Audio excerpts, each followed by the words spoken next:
নমস্কাৰ বন্ধু বান্ধৱীসকল, RJ জিকেটেক চেনেলটোলৈ আপোনালোকক স্বাগতম জনাইছোঁ। আজি নিউজ এনালাইচিছ পাৰ্ট 2লৈ পুনৰবাৰ আপোনালোকক স্বাগতম জনাইছোঁ বন্ধু বান্ধৱীসকল। আজি দ্য হিন্দু আৰু আছাম ট্ৰিবিউনৰ কেইটামান মষ্ট ইম্পৰ্টেণ্ট আৰ্টিকল লৈ আপোনালোকৰ মাজলৈ আহিছোঁ, যিকেইটা আৰ্টিকল এক্সাম পইণ্টৰ ভিউৰ পৰা যথেষ্ট গুৰুত্বপূৰ্ণ হ'ব। বন্ধু বান্ধৱীসকল, আৰ্টিকলকেইটা সকলোৱে শেষলৈকে চাই থাকিব আৰু যিমানবোৰ আপোনালোকৰ নিউজ এনালাইচিছৰ পাৰ্ট দিয়া আছে সেইবোৰ সম্পূৰ্ণকৈ চাব, কাৰণ আপোনালোকৰ এক্সামৰ কাৰণে যথেষ্ট গুৰুত্বপূৰ্ণ আৰ্টিকলবিলাকহে মই দিবলৈ চেষ্টা কৰোঁ। সেইবাবে আপোনালোকক শেষলৈকে নোচোৱাকৈ নাযাব। ব'লক এটা ভিডিঅ'টো আৰম্ভ কৰোঁ। প্ৰথম আৰ্টিকলটো হৈছে আছাম ট্ৰিবিউনৰ পৰা আহিছে আপোনাৰ চেল ব্ৰডকাষ্ট এলাৰ্ট ছিষ্টেম। যথেষ্ট গুৰুত্বপূৰ্ণ আৰ্টিকল হয় বন্ধু বান্ধৱীসকল। চেল ব্ৰডকাষ্ট আপোনাৰ এলাৰ্ট ছিষ্টেম কি হয় মই সম্পূৰ্ণভাৱে জনাম আপোনালোকক। তাৰ আগতে আপোনালোকক কওঁ বন্ধু বান্ধৱীসকল,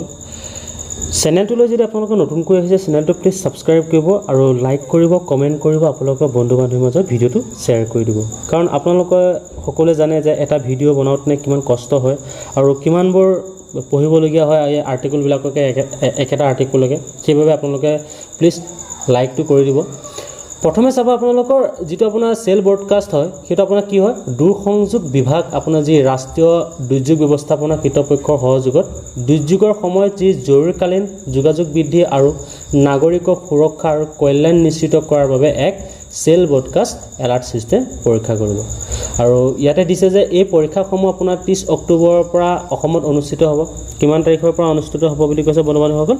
30 অক্টোবৰৰ পৰা অনুষ্ঠিত হ'ব। আৰু ইয়াতে চাব বন্ধু বান্ধৱীসকল যে আপোনাৰ মনত ৰাখিব, এইটো আপোনালোকৰ গুৰুত্বপূৰ্ণ হয়, 30 তাৰিখৰ পৰা আপোনাৰ অসমত অনুষ্ঠিত হ'ব, 30 অক্টোবৰৰ পৰা, ঠিক আছে। আৰু ইয়াতে বন্ধু বান্ধৱীসকল এটা কথা কৈছে যে এই আপোনাৰ যি কোষ সম্প্ৰচাৰৰ আপোনাৰ পৰীক্ষাসমূহ সেৱা প্ৰদানকাৰী আপোনাৰ যিটো প্ৰতিটো আপোনাৰ যিটো টেলিকমত আপোনাৰ কি হৈছে সতৰ্কতা প্ৰণালীৰে ইয়াক পৰিচালনা কৰা হৈছে। আৰু এই পৰীক্ষাবোৰ আপোনাৰ সময়ে সময়ে আপোনাৰ সমগ্ৰ দেশৰ বিভিন্ন অঞ্চলত সম্পূৰ্ণ কৰা হ'ব। আৰু জৰুৰীকালীন অৱস্থাত দক্ষতা আৰু কাৰ্যকৰতা আপোনাক গণনা কৰক সতৰ্ক সম্প্ৰচাৰ ক্ষমতা স্থানত থকা প্ৰণালীবোৰ আৰু ইয়াৰ বিভিন্ন মোবাইল অপাৰেটৰ আৰু চেল ব্ৰডকাষ্টৰ ছিষ্টেমৰ সহযোগত পৰীক্ষা কৰা হ'ব। আৰু আপোনাৰ যি চেল ব্ৰডকাষ্ট এলাৰ্ট ছিষ্টেম হৈছে এক অত্যাধুনিক প্ৰযুক্তি যি আপোনাৰ দুৰ্যোগৰ বাবে গুৰুত্বপূৰ্ণ আৰু সময় সংবেদনশীল বাৰ্তা প্ৰেৰণ কৰাৰ অনুমতি দিয়ে। আৰু ই সকলো মোবাইললৈ ব্যৱস্থাপনা নিৰ্ধাৰিত আপোনাৰ যি ডিভাইচসমূহৰ ভিতৰত যি আপোনাৰ ভৌগোলিক ক্ষেত্ৰ হওক আপোনাৰ প্ৰাপ্তকৰ্তা আপোনাৰ নিৰ্বিশেষ আৱাসী বা দৰ্শনাৰ্থীসকলক সেইটো প্ৰদান কৰিব। আৰু ইয়াতে দিছে বন্ধু বান্ধৱীসকল যে ই নিশ্চিত কৰে যে আপোনাৰ যি গুৰুত্বপূৰ্ণ আপোনাৰ ধৰক জৰুৰীকালীন তথ্য যিমান মানুহৰ ওচৰলৈ যায় আৰু সেই তৎক্ষণাতসমূহ ইয়াতে সম্ভৱ হয়। আৰু ইয়াক আপোনাৰ ব্যৱহাৰ কৰা হয় চৰকাৰী সংস্থাৰ দ্বাৰা আপোনাৰ যি সম্ভাৱ্য ভাবুকি বিষয়ক জনসাধাৰণক অৱগত কৰিবলৈ আৰু সেইবোৰ ৰাখিবলৈ জৰুৰীকালীন সেৱাসমূহ সংকটজনক পৰিস্থিতিৰ সময়ত ইয়াক অৱগত কৰিবলৈ দিয়া হ'ব। আৰু ইয়াতে দিয়া আছে যে চেল ব্ৰডকাষ্ট আপোনাৰ সাধাৰণতে কি জৰুৰীকালীন সতৰ্কবাণী আৰু প্ৰদান কৰিব ব্যৱহাৰ কৰা হয়। আৰু যেনে আপোনাৰ গুৰুত্বৰ বতৰত সতৰ্কবাণী, চুনামি, আকস্মিক বানপানী, ভূমিকম্প ইত্যাদি আৰু ৰাজহুৱা সুৰক্ষা আপোনাৰ বাৰ্তা স্থানান্তৰিত জাননী আৰু অন্যান্য গুৰুত্বপূৰ্ণ তথ্যৰ বাবে ইয়াক ব্যৱহাৰ কৰা হয়। সকলোৱে চাগে মন কৰিছে যেতিয়া বানপানী হয় বা যেতিয়া আপোনাৰ ধুমুহা আহে বা বতৰটো বহুত বেয়া হয় তেতিয়া আপোনালোকৰ মোবাইলত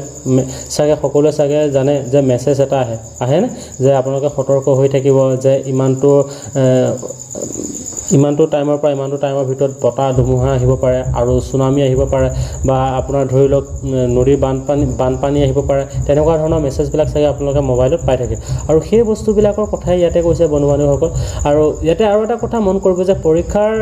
সময়ছোৱাত এই মোবাইলৰ আপোনাৰ ডিভাইচসমূহ লোকসকলে তেওঁলোকৰ যি ওপৰত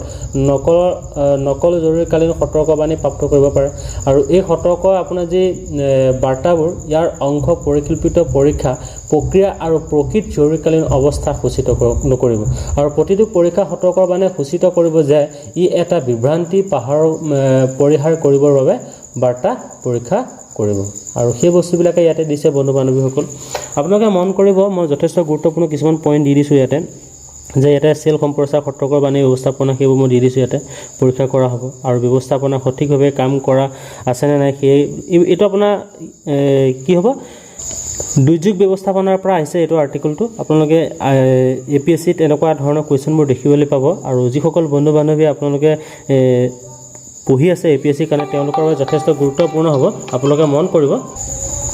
আৰু এই পৰীক্ষাৰ সময়ত যি ব্যৱস্থাটোৰ পৰিৱেশন আৰু ফলপ্ৰসূতাৰ মূল্যায়ন কৰিবলৈ বিভিন্ন পৰিস্থিতি অনুকৰণ কৰা হয় আৰু ইয়াৰ ভিতৰত বিভিন্ন ধৰণক আপোনাক কৈ গ'লো অলৰেডি মোবাইলৰ নেটৱৰ্কলৈ সতৰ্কবাণী প্ৰদান কৰা পৰীক্ষা ব্যৱস্থা প্ৰসাৰ আপোনাৰ কভাৰেজৰ মূল্যায়ন কৰা এইবোৰ মই আপোনালোকক কৈ গ'লো যে বিভিন্ন ধৰণৰ যেনেকৈ আপোনালোকে সাৱধানতা ল'ব লাগে তাৰ ওপৰতে আজি এই আৰ্টিকেলটো আহিছে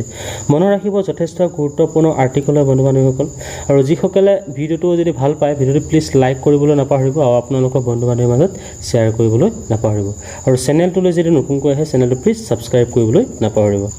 আসাম ট্ৰিবিউনৰ আজি গুৰুত্বপূৰ্ণ এটা আৰ্টিকেলৰ ভিতৰত আছে আপোনাৰ ফুলগুৰি ধাৱা বুলি এটা আৰ্টিকেল আহিছে যথেষ্ট গুৰুত্বপূৰ্ণ হয় সকলোৱে চাগে চকুত পৰিছে অলৰেডি আৰু নিউজখন চাইছে যদি গম পাইছে আপোনাৰ এই ফুলগুৰি ধাৱানো কি হয় আপোনালোকে সকলোৱে চাগে অলৰেডি গম পায় আৰু সকলোৱে চাগে পঢ়িও আছে ফুলগুৰি ধাৱাৰ বিষয়ে আৰু এক্সামতো আহিবই 100% আপোনালোকে সকলোৱে গম পায় ফুলগুৰি ধাৱা কি ফুলগুৰি বিদ্যুৎ বা কৃষক বিদ্যুৎ বুলিও জনা যায় হয়নে আৰু ইয়াক কি হৈছে আপোনাৰ 1857 চনত মনত ৰাখিব 1800 যি আপোনাৰ 57 চনত আপোনাৰ কি ভাৰতীয় বিদ্ৰোহৰ পিছত ব্ৰিটিছৰ ভাৰতীয় সাম্ৰাজ্যৰ নতুন উপাৰ্জন আৰু কৃষি আৰু নীতি বিৰুদ্ধে 1861 চনত অক্টোবৰ ব্ৰহ্মপুত্ৰ উপত্যকাত ফুলগুৰি গাঁৱত এয়া এক বিদ্ৰোহৰ সৃষ্টি হৈছিল মনত ৰাখিব কিমান চনত হৈছে ফুলগুৰি ধাৱা 1861 ক'ত হৈছিল আপোনাৰ নগাঁৱত হৈছিল ক'ত হৈছিল ফুলগুৰি ধাৱা নামৰ জেগাত আপোনাৰ হৈছিল ঠিক আছে আৰু এই বিদ্ৰোহৰ সময়ত আপোনাৰ জনজাতীয় আৰু অজনজাতীয় শ কৃষকে তেওঁলোকৰ অভিযোগ সন্দৰ্ভত উপায়ুক্তসকলৰ ওচৰত কি কৈছে তেওঁলোকৰ আবেদনবোৰ দাখিল কৰিছিলে আৰু তথাপিও তেওঁলোকে আবেদনবোৰ ল'বলৈ মান্তি নহল সেই কাৰণে এই বিদ্ৰোহটো হ'বলৈ পালে হয়নে কিন্তু এই বিদ্ৰোহত কি হৈছে বন্ধু বান্ধৱীসকল বহুতো লোক মৃত্যুবৰণ কৰিলে আপোনালোকে সকলোৱে হয়তো গম পায় কিন্তু উপায়ুক্ত তেওঁলোকৰ সৈতে যি আপোনাৰ ঘৃণনীয় আচৰণ কৰিছিল আৰু কৃষকসকলৰ সৈতে আপোনাৰ যি অনুৰোধ গ্ৰহণ কৰিবলৈ তেওঁলোকে অস্বীকাৰ কৰিছিল কৃষকসকলে যিবিলাক তেওঁলোকৰ দাবী আছিল অস্বীকাৰ কৰিছিল আৰু সেইবিলাকৰ ওপৰত তেওঁলোকে কৃষকসকলে কি শুদ্ধ হৈ তেওঁলোকে কি কৈছে ভৱিষ্যতৰ আপোনাৰ যি কাৰ্যপন্থাসমূহ চিন্তা চৰ্চা ঠিক তেওঁলোকে কি কৰিবলৈ পৰম্পৰাগত ৰাইজৰ মেল পাতিছিলে আৰু এটা এক শৃংখলা বিদ্যুৎ ইয়াৰ মেল সৃষ্টি হৈছিলে আৰু শুদ্ধ আপোনাৰ যি কৃষকসকলৰ আৰক্ষীক তেওঁলোকৰ লাঠিৰে কি কৈছিলে আপোনাৰ আক্ৰমণ কৰিছিলে আৰু কি কৈছিলে লগতে কি কৈছিলে সহকাৰী যি আয়ুক্ত লগত কি কৈছিলে আপোনাৰ লেফটেনেণ্ট আপোনাৰ সিংগাৰক তেওঁলোকে হত্যা কৰিছিলে হয়নে মনত পৰিছেনে আপোনালোকৰ বন্ধু বান্ধৱীসকল এই আৰ্টিকেলটোৰ বিষয়ে যে অৱশ্যে কি কয় পিছদিনা সমসামৰিক আপোনাৰ যি বাহিনীটোৱে তেওঁলোকৰ ওপৰত আক্ৰমণ চলায় আৰু কি কৈছে এই আক্ৰমণত 39 জন কৃষকৰ নিহত হৈছিলে কিমানজন কৃষক নিহত হৈছিলে 39 জন কৃষক নিহত হৈছিলে আৰু তাৰ লগে লগে আপোনাৰ কি হৈছিলে আপোনাৰ বহু লোক আহত হৈছিল আৰু 41 জন লোক কি হয় গ্ৰেপ্তাৰ কৰা হৈছিলে আৰু এই বছৰ আপোনাৰ 2023 চনৰ 18 অক্টোবৰত প্ৰথম কৃষক বিদ্ৰোহৰ 162তম বাৰ্ষিক হিচাপে উদযাপন কৰা হয় 162তম মনত ৰাখিব 18 অক্টোবৰত আপোনাৰ কি হয় 162তম হৈ গৈছে মনত ৰাখিব বন্ধু বান্ধৱীসকল তেওঁলোকে যদি আপোনাৰ কি হয় যিবিলাক এপ্লিকেশ্যন দিছিলে বা তেওঁলোকে যিবিলাক দৰখাস্ত দিছিলে যিবিলাক তেওঁলোকে দাবী কৰিছিলে সেইবিলাক যদি তেওঁলোকে মানি ল'লে হ'লে আজি এনেকুৱা ধৰণৰ এটা পৰিস্থিতি হ'বলৈ নাপালে হ'লে কাৰণ ইমানবোৰ মানুহ মৃত্যুবৰণ নকৰিলে হ'লে আৰু এনেকুৱা ধৰণৰ এটা পৰিস্থিতি নহ'লে হ'লে সেই বস্তুটোক লৈ মানে এইটো এটা অসমৰ কাৰণে এটা স্মৰণীয় দিন হয় আৰু সেইকাৰণে 18 অক্টোবৰত কি হৈছে 162তম আপোনাৰ পালন কৰিছে তেওঁলোকে এই হেৰিটোৰ বিষয়ে আৰু ইয়াতে মই সেই বস্তুবিলাকে দিছোঁ বন্ধু বান্ধৱীসকল আপোনালোকে যদি ভালদৰে চাই মন কৰিব আৰু এইবিলাক আপোনালোকে একচুৱেলি এক্সামত ভৰাব পাৰিব আৰু ফুলগুৰি ধাৱাৰ বিষয়টো সকলোৱে গম পায় হয়নে আৰু ইয়াৰ নেক্সট আৰ্টিকেলটোলৈ যাওঁ যথেষ্ট গুৰুত্বপূৰ্ণ এটা আৰ্টিকেল হয় বন্ধু বান্ধৱীসকল সকলোৱে গম পায় যে এক্সাম পইণ্ট অফ ভিউৰ পৰা কিমান ইম্পৰ্টেণ্ট হয়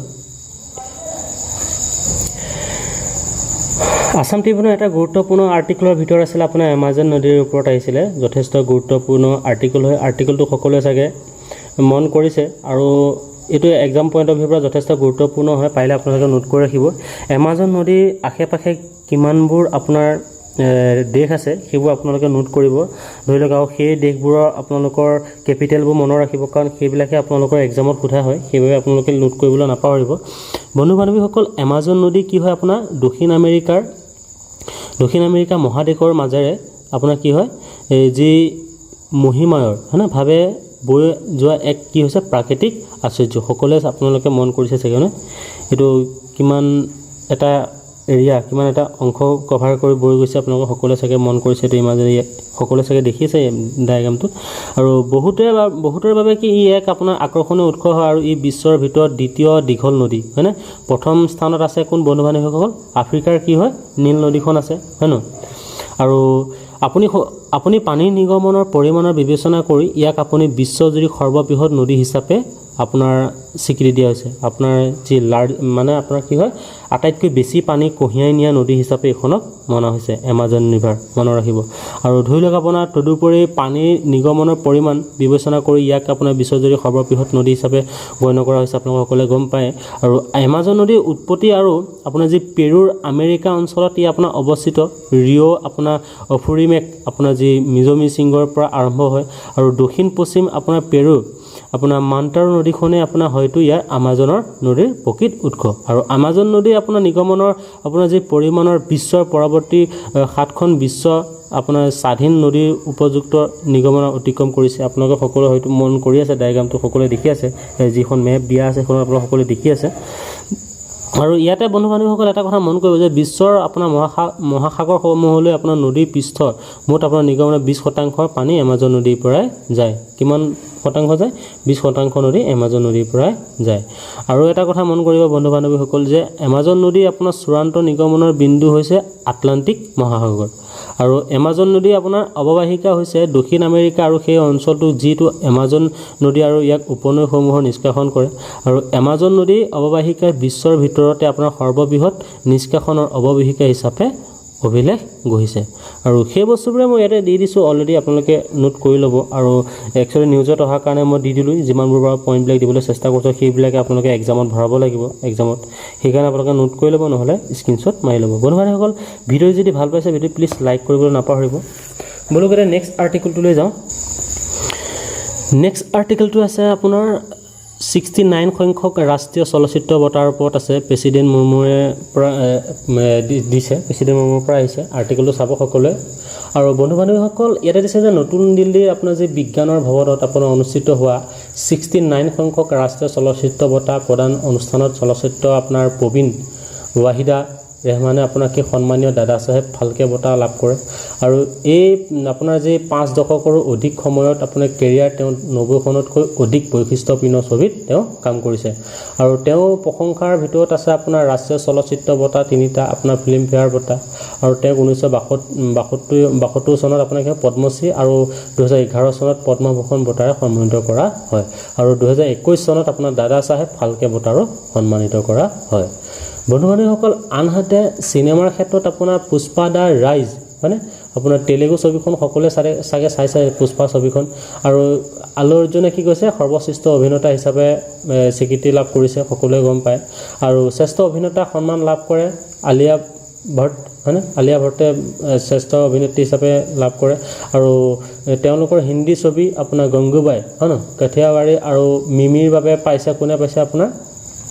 কীৰ্তি চাননে পাইছে সকলোৱে গম পায় আৰু এইটোৱে হৈছে তেওঁলোকৰ লাভ কৰা প্ৰথম ৰাষ্ট্ৰীয় বঁটা যথেষ্ট গুৰুত্বপূৰ্ণ আৰ্টিকল হয় এই আৰ্টিকলটো যিমানবোৰ পইণ্ট আছে আপোনালোকে নোট কৰি ল'ব 69 নেশ্যনেল ফিল্ম এৱাৰ্ডছৰ যিমানবিলাক পইণ্ট আছে মনত ৰাখি ল'ব আৰু নোট কৰি ল'ব বন্ধু বান্ধৱীসকল ভিডিঅ'টো যথেষ্ট গুৰুত্বপূৰ্ণ আছিলে আজি ভিডিঅ'টো যদি ভাল লাগে ভিডিঅ'টো প্লিজ লাইক কৰিব কমেণ্ট কৰিব আপোনালোকৰ বন্ধু বান্ধৱীৰ মাজত শ্বেয়াৰ কৰি দিব আৰু চেনেলটোলৈ যদি নতুনকৈ আহিছে আৰ জি চেনেলটো আপোনালোকে কি কৰিব ছাবস্ক্ৰাইব কৰি ৰাখিব